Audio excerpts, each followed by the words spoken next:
What's up guys? It's been a very long time since I've been on YouTube and I have a lot to update you guys on. So first off, the AFR issue I've been chasing for literally so long finally fixed. And then on top of that, I hurt myself so I couldn't drive the car for a minute.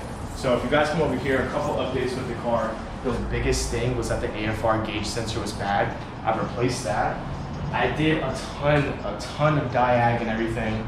I ran console, that'll be in the next video. I found 2 post-mac leaks, which are fixed now. Deleted some stuff in here, pulled the injectors. I've done literally everything on the books. Fuel pressure good, injector good, spark good, ignition good, leaks are good, smoke tested it.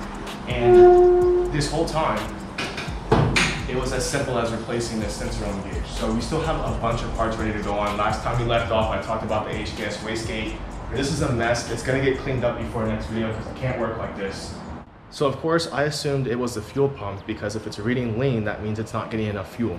The injectors were replaced recently, so that's why I went straight to the pump. Rented a fuel pressure test kit and I hooked it up on the feed side post filter.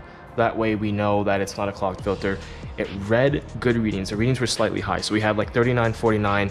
Fuel pressure was good. FPR was acting correctly because it changed pressures with it unplugged versus plugged in.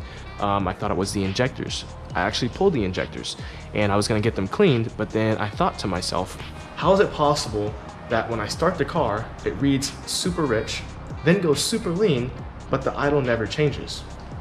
Unless it's a false reading. And that's why I decided to replace the gauge. Before I did that, I did do a boost leak test.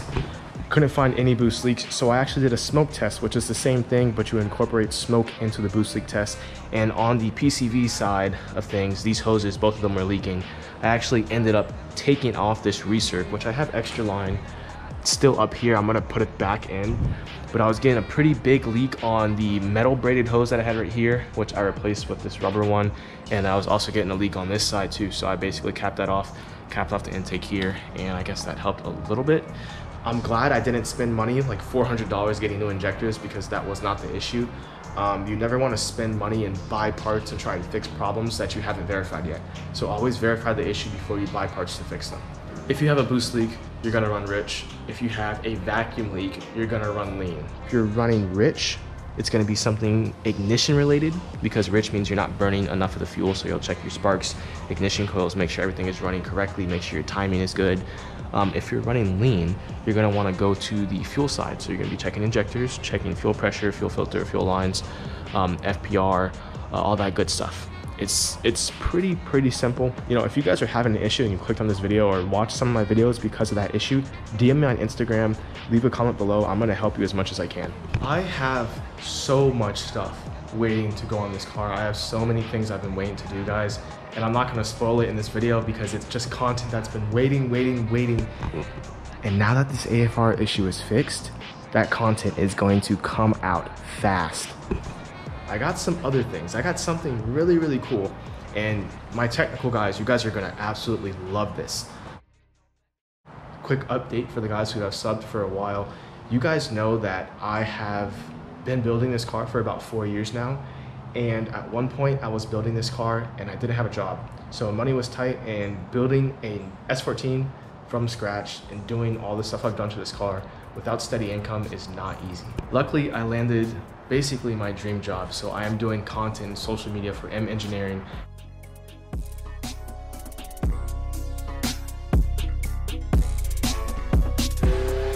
We work on Porsche and McLaren specifically, but we also do a lot of other supercars, and we do dyno tuning and OEM calibrations. So we run cars on the dyno, we tune them through OEM calibration, which is basically using the stock ECU. I'm not gonna go too in-depth with it. If you guys wanna know more, you can go to our YouTube channel, go to our website, go to our Instagram. I'm very excited and glad to be back because I really miss doing this, and you guys have been supportive on my Instagram, telling me to keep going. I've been chasing this issue forever. I never gave up. Don't ever give up, guys. This is just a quick update.